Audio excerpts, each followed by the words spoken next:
Thanks, Andrea, for that great introduction. Thanks to Di for being here and making the trip. Got some slides of Di at the end here, but without any further ado, we'll get going here. Here are my objectives here. This is actually going to be a panel discussion. Dr. Coker and John O'Neill from Cressy Sports will be joining us too. So I'm going to start just with a little bit of epidemiology. So despite suggestions from the lacrosse community that baseball is a dying sport, there's currently no indication that when you look at participation data as well as attendance data from the Major League Baseball. So currently across the United States, participation is holding steady at about 15 million kids, and there's been an increase in the last decade by about 20%. And then just if you look at Major League Baseball, attendance has been up about 10% over the past year, which is the largest, and that's in-game attendance. That's the largest gain in about 30 years. So we're seeing a nice resurgence here, not just down south, but here in the Northeast. So, but if you look at, unfortunately, ulnar collateral ligament injuries, or UCL injuries as we'll call them, there's really been a significant increase here across all levels of baseball, not just at the major league level. So this is a figure from the Andrews Sports Medicine Institute that illustrates here that now that at their institute, that youth and high school pitchers comprise about 40 to 60% of all their UCL surgeries in the past decade. Risk factors we know are multifactorial. This is not all encompassing, but include pitch velocity, pitch count, innings pitched per season, days of rest, fatigue, throwing mechanics, and showcase participation. The last which we looked at and critically looked at in a couple of AJSM articles last year. This was data that we took from showcase data. So there were 659 pitchers where they had retrievable metrics from the showcase data. And this is when they attended high school showcases. So these were pitchers that went on to be drafted in the first 5 rounds of the Major League Draft over the past decade. And the red arrows in the figure key are the statistically significant findings. And so the most disturbing is that blue triangle graph. That is the what we saw in terms of the mean age at which ulnar collateral ligament reconstruction was performed. And over that decade, that decreased by 3.5 years. Another disturbing statistic was the red circle graph here depicted. And that was the mean number of showcases that the pitchers attended during their high school career. And that doubled from 3 to 6. And then finally, velocity. So the orange dotted line represents the mean age at which the pitchers achieved a 90-mile-per-hour threshold at those showcases. That decreased by nearly half a year over the decade to a mean age of 16.7 years. And so while it wasn't significant, if you look at that red oval, you can see the trend in mean velocity of those pitchers. And I'm going to show you on the next slide. So 2023 was a year for New England high school baseball pitchers. 3 of them were selected in the Major League Draft. But if you look at their velocities, this is New England. It's not Florida. It's not Texas. It's not California.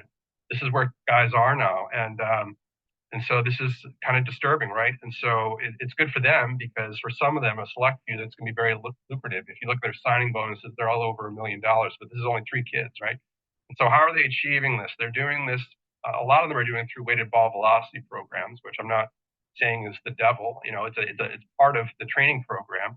We're going to talk about other factors here, but you're not gaining strength, you're gaining shoulder external rotation. So the weighted ball programs allow you increased ER, which gives you a longer distance for you to generate acceleration in the acceleration phase of pitching, and that's how they generate these top velocities. But pretty impressive, 97, 99 for these kids.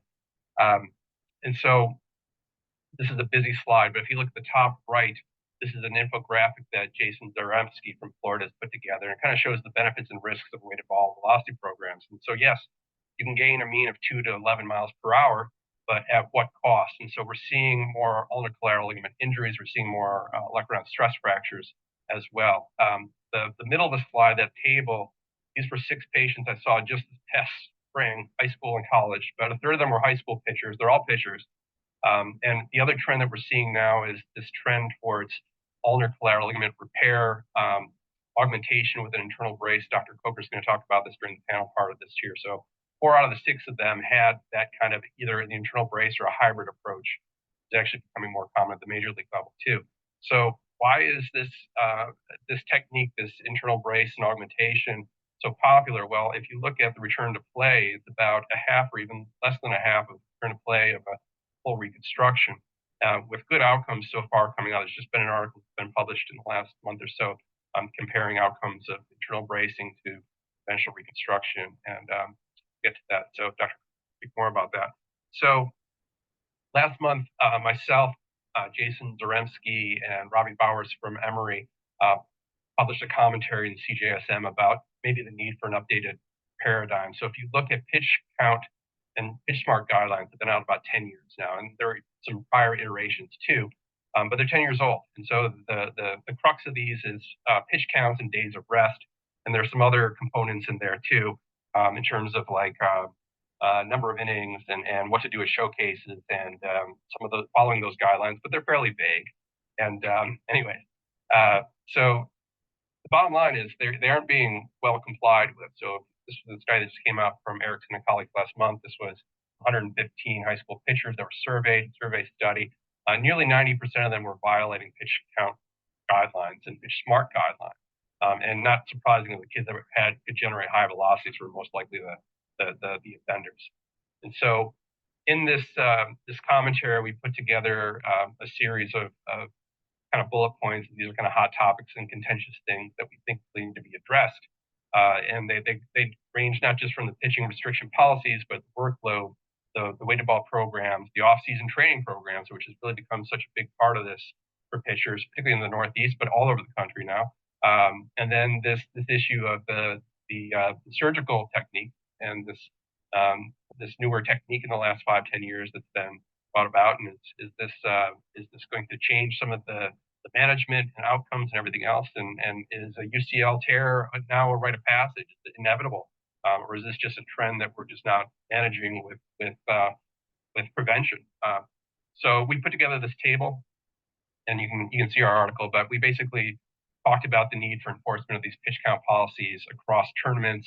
A lot of times over state lines with these tournaments, it's really hard for them to have consistent guidelines. No one's really following them.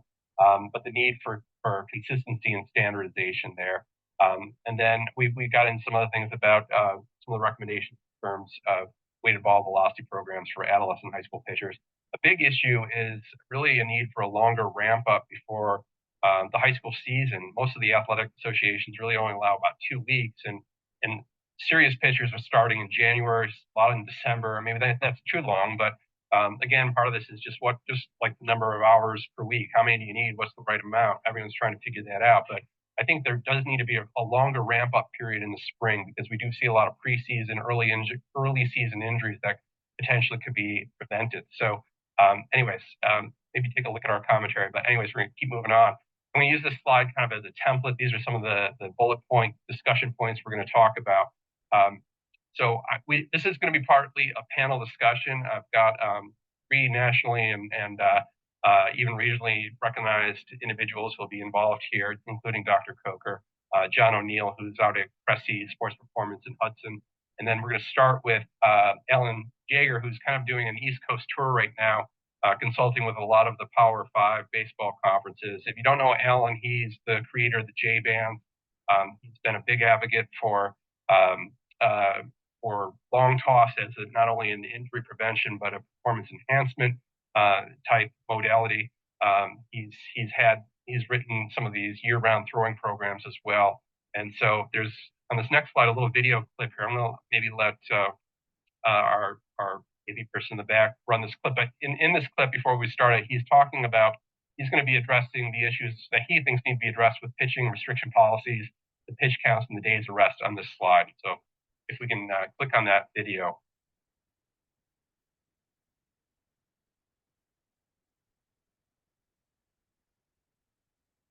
It's got some audio. I don't know if you can turn that up. That I feel like need to be adjusted. Number one, there's, I know we're dealing mostly with 15 to 18 years old, but from 7 to 8 years old, up to 20 pitches, up to 18 years old, up to 30 pitches, there's 0 days rest. I would just say that once you get to a threshold close to 20 pitches, especially 30 pitches, it's an automatic 24-hour rest. And that's another piece I would change about the pitch smart is that they talk about it one day off, but it really should be 24 hours because you can pitch in a late night game in a tournament Saturday night at 8, 9 p.m. and throw 29 pitches or 30 pitches, which is 0 days off. And then you may have a 9 a.m. game the next morning. Bottom line is that you can go from 9 p.m. to 9 a.m., which is really 12 hours rest. There's a real issue at showcases, tournaments, or anyone's around baseball. There are a lot of loopholes with these recommendations. And so Alan has put together, and we've kind of have a working group across the country. We've all been having a lot of Zoom meetings over the past year or so about maybe how to change this paradigm. Has been an integral part of it.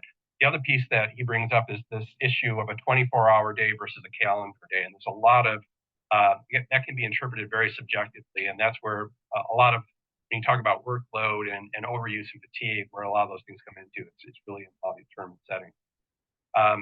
Here he's going to talk about off-season training programs. So if you look at the PitchSmart guidelines, the recommendation is that kids really take off 2 to 3 consecutive months or continuous months from throwing. And the question is that the right thing to do? You know, do gymnasts shut down? Do figure skates shut down for 2 to 3 months out of the year? Should a throwing athlete that's generating 95 miles per hour be shutting down and then trying to ramp back up? So these are some of the schools of thought. Alan's in the school of thought that you shouldn't shut down, but what we need is a year-round training program that does build in some active rest, and he's going to talk about that. One more video there, sorry.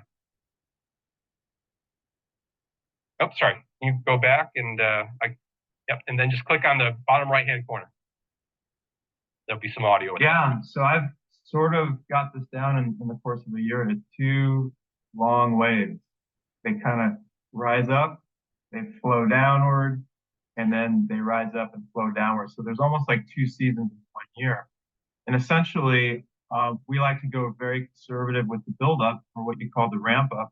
And so for us, that might be 6 weeks, 4 to 6 weeks, depending upon the age, to get into what we call incredible long toss arm conditioning, arm shape, which is a very slow progression where it's built up from 5 days a week to 6 to 7 days a week. So we want a lot of activity, low impact activity for the first few weeks, but we really want to build a lot of volume. And so that's what sort of the on-ramp looks like. You can call it 4 to 6 weeks, 6 weeks to be really conservative. And then you have sort of the on-ramping of mound work, which might be another 3 weeks. And then you have the on-ramping of building a pitch count, which is maybe like another 4 weeks.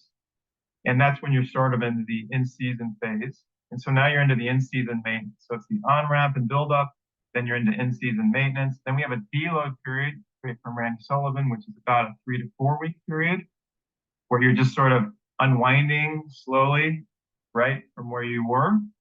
And then we go into what you would call your rest phase, where we're basically letting the athletes take time off to do nothing. We still might say do some bands or something 3 times a week. But then you go from that rest period, however long that is, then you start your active rest, where again, you're not maybe throwing, but you're still doing arm care and work like that. And then the cycle starts again. So not a novel concept, but something that a lot of people aren't aware of. And I think the baseball community is doing this and really not listening to doctors. You know, when I talk to Alan, you know, he's very polite about it. He's like, we're not listening to you guys anymore. We're finding what works and what we've seen work.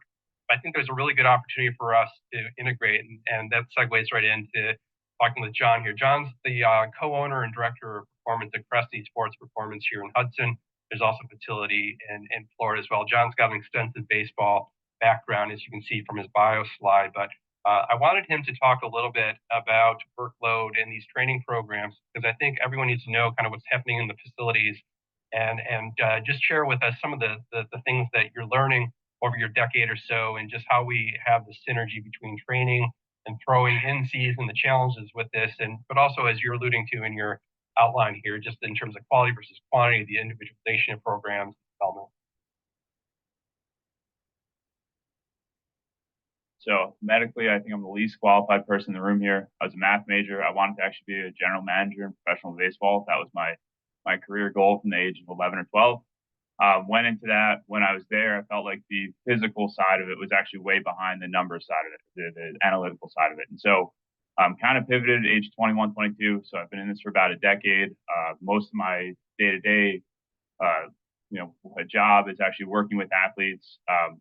about our business. So in the last decade or so, we've worked with over 200 professional baseball players. We usually see about 15 or 20 in off season here in Hudson. They see about 5 times that number at our Florida facility. So I'm up here in Hudson most of the time. However, about 60% of our athletes are baseball players in the ages of 13 and 18. So we're mostly like this youth population. So always a challenge to summarize what you do in 3 to 5 minutes. So I wanted to actually pick the things that I talk to kids the most about. All right. So talk to kids, talk to parents. So my role is essentially overseeing the training side, but not just that, like how it combines with the throwing side as well. So I guess for the first thing, so show of hands, how many people are on TikTok in the room? Okay, a couple, more than I thought. All right. So this afternoon when I go to the gym, 100% of my athletes will be talking about what they saw on TikTok. So here's how the game has changed. So when I first got into it, we had the, essentially the secret sauce. We had the ways to teach you how to throw harder, throw more effectively, throw more efficiently. Now the kids feel like they have it, right? So if you go on TikTok and you search, ways to throw harder, you're going to find a lot of different ways to do it. And every single one of our athletes is doing that. So it's up to us to filter information for kids, not provide information anymore. It's filter information. So about what we do. So everything for us is individualized. So I actually have Morgan, raise your hand here. So Morgan has been training with us since he was 12, 25, 26, 26. Yeah, unfortunately, yeah. So he's been in AAA with Baltimore Orioles the last couple of years. Hopefully, been in the major leagues last year. So he's a perfect example. Like the strategy we use with a 12-year-old, an 18-year-old, a 26-year-old trying to make the major leagues one step away has to be very, very different. However, the influence of social media is such that kids will look up, all right, what do I do? And there's no application. Okay. So they see, maybe they see Morgan training in the gym as a 26-year-old and they say, all right, I'm 14. That's what I need to do. All right. So it's up to us professionals to help filter information for kids, figure out what fits them. Next big rock would be like quality versus quantity. So a lot of people will just try to add in, like it's, all right, what can I add? What can I add? What can I add? A lot of what we do is teaching how to do things well. All right. So an exercise, a throwing drill, really anything is only as good as how well you can do it. All right. So that's a big concept of what we do. I believe like I'm a teacher at heart, that happens to be in a weight room setting. So we have to figure out ways to communicate what people should be doing how people should be doing things and not just what they should be doing. A couple other things. So just common themes that I want to talk to kids about. So just having this idea of different developmental periods throughout a career. The showcase industry has kind of led parents who oftentimes, they're all well-intended. They want the best for their kids, but they're led to believe that their 14-year-old needs to go throw at a showcase just to get on the map of, I think at this point, it's 2028. They always refer to the grad year. So 2028 map. And the reality is I talk to college coaches. I know a bunch of them. None of them are looking at 2028s right now. Not a single one of them, especially with the transfer portal. College coach would much rather bring in a 20, 21, 22-year-old who is already a good college player than look at a 14-year-old. And so I think we need to communicate that to parents that, you have to pick your windows. Like you mentioned the showcase industry, the average number, I think, went from 3 to 6 in the last decade. I've worked with athletes that go to a dozen. Like the 6 actually sounded like a low number. I was surprised that was the average. 8 is the average. Yep. And so I've seen a lot that have gone to 10, 12, 15, starting from the age of 13 or 14 years old. And it's up to us to communicate like, hey, maybe this isn't the best window. Because at the end of the day, oftentimes you're just telling the college coach to scratch you off a list, right? They have thousands of kids they can look at. We have, 14, 15-year-olds that are going to events that they really aren't even qualified to go to. However, if you pay, you're qualified, right? So it's trying to help people. It's trying to help people pre-qualify themselves. We look at most windows from ages 13 to 17 are developmental. It's how can we get you bigger, faster, stronger in a safer way? How can we get you to be the product that is worthy of being showcased, right? We've had kids that go on to play Division I college baseball that go to 1 showcase, okay? We've also had ones that go to 12 and don't play college baseball, right? So there's not a one-to-one of how much you go to.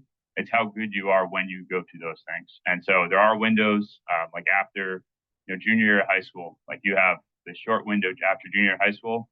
Yeah, pick a couple colleges that you want to go pitch in front of. But if it's before that and you're not a a 15-year-old throwing 90 miles an hour, like you're not a guy who's going to get on radars at that age anyway, right? So educating parents about that. Next thing, so we mentioned throwing programs. So we've actually seen a much higher incidence of arm injuries early in the season than later in the season. So it kind of goes against the old overuse is the issue. It's the ramp up or how kids are ramping up, and these things all tie into play. So maybe it's the kids watching stuff on social media and just doing drills that way versus actually having a plan of how they go about it. General rules of thumb, even though it's hard to quantify because we have 13, 17, 26s, et cetera. General rules of thumb, for every week you're off of throwing, you're at least 1 week to build back up to that. All right. So if a kid takes 2 months off, which a lot of kids we encourage to do that, that's going to be at least 8 weeks to build back up there, if not a little higher.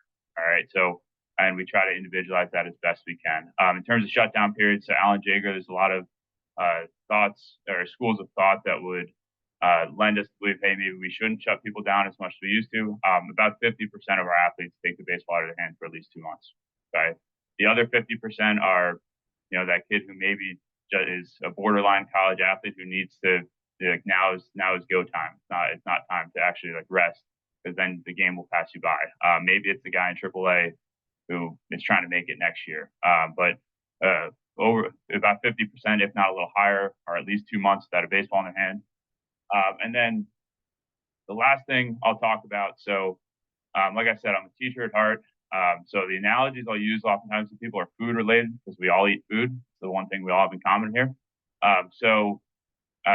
In terms of synergy and things working together. All right. So if we go on a diet that is a breakfast only diet, like let's say we're keto for breakfast, we are carnivore for lunch, and we are something else for dinner. That diet's not going to work, right?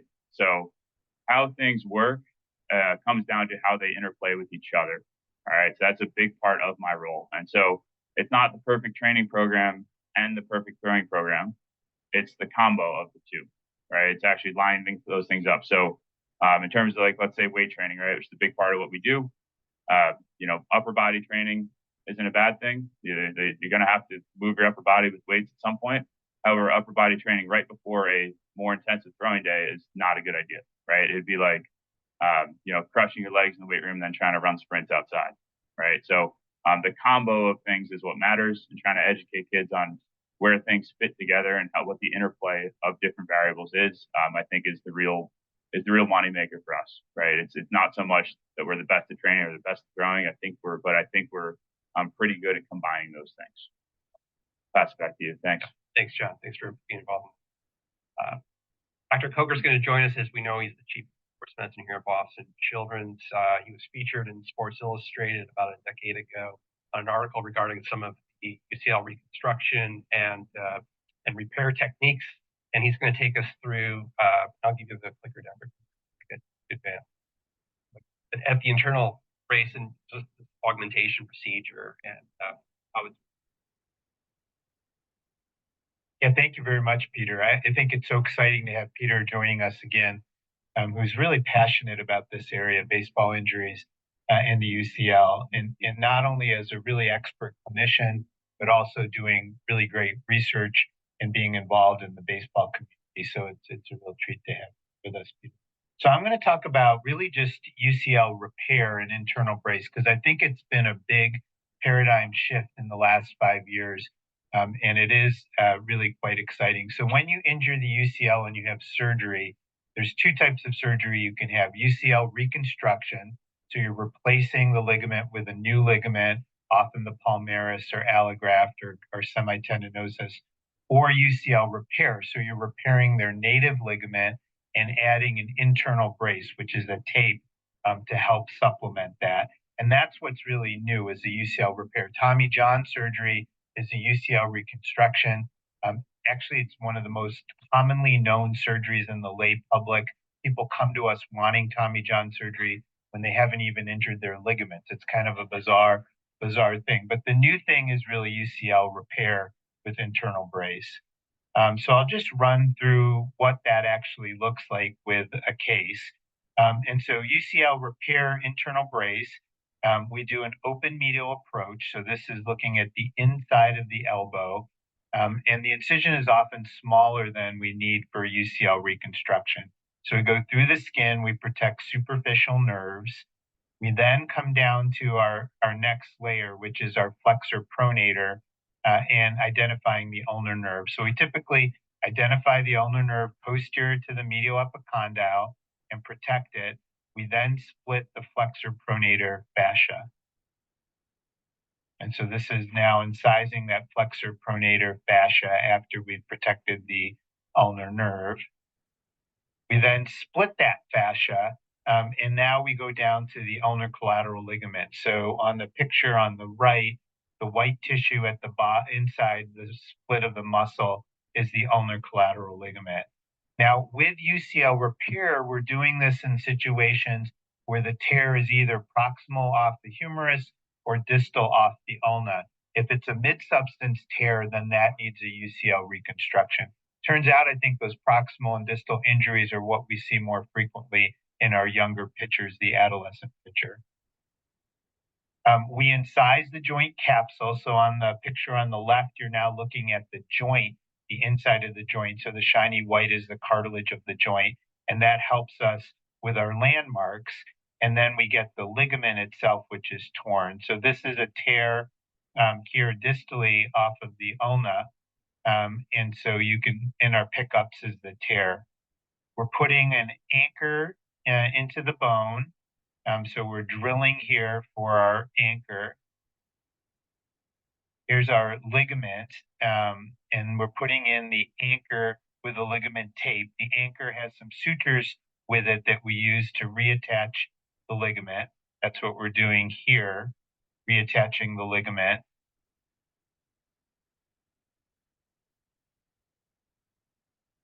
And then we put a second anchor in the ulna. That's what we're drilling for here.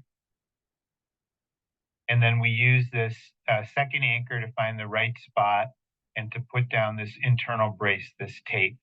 After we do that, we close the flexor pronator interval. And then our rehab, we're in a brace for about 6 weeks after surgery with progressive range of motion.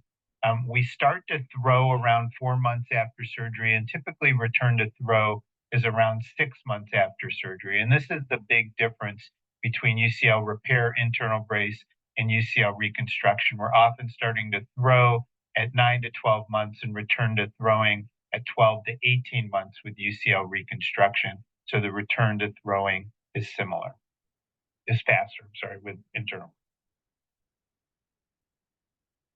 We're going to wrap it up here. But thanks, Dr. Coker, for going through that.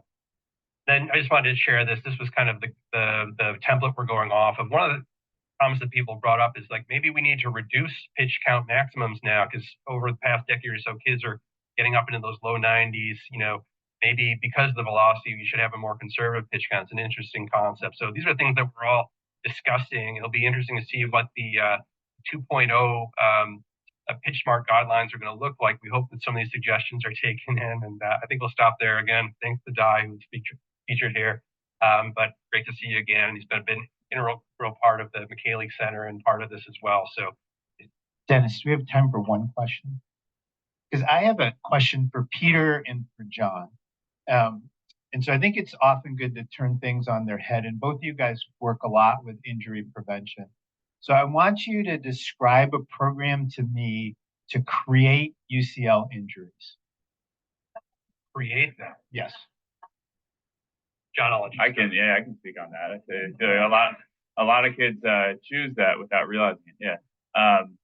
Well, I ask because I think it'll help us learn how to prevent. Yeah, and so I mentioned the thing about seeing more issues like early in the season with a lack of ramp up. So I think that a lot of times when I've seen injuries in the past, you ask a kid to backtrack, hey, tell me the 3 months prior, right? And it's maybe they, within that, and I've seen this a lot. So a kid gets sick, they get the flu, they drop a bunch of weight, and they go out and try to throw as hard as they can because they don't realize those things are even connected, right? So it is, it's intermittent, trying to go max effort at all times. And so there's no low effort, there's no cruise control. It's either no effort or max effort. And it's, maybe they're doing it once or twice a week. Like we have kids this time of year come to us and that are like, I can't believe I got hurt in fall ball. I was only pitching once a week. It's like, all right, well, what were you doing the rest of the week?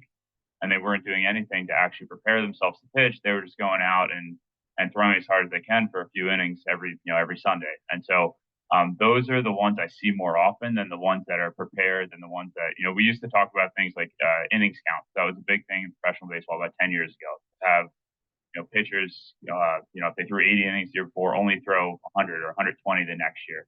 But we're seeing a lot more, I think, of the intermittent spikes in workload or max effort, no effort, than we are like the consistent effort injuries. Just one quick comment.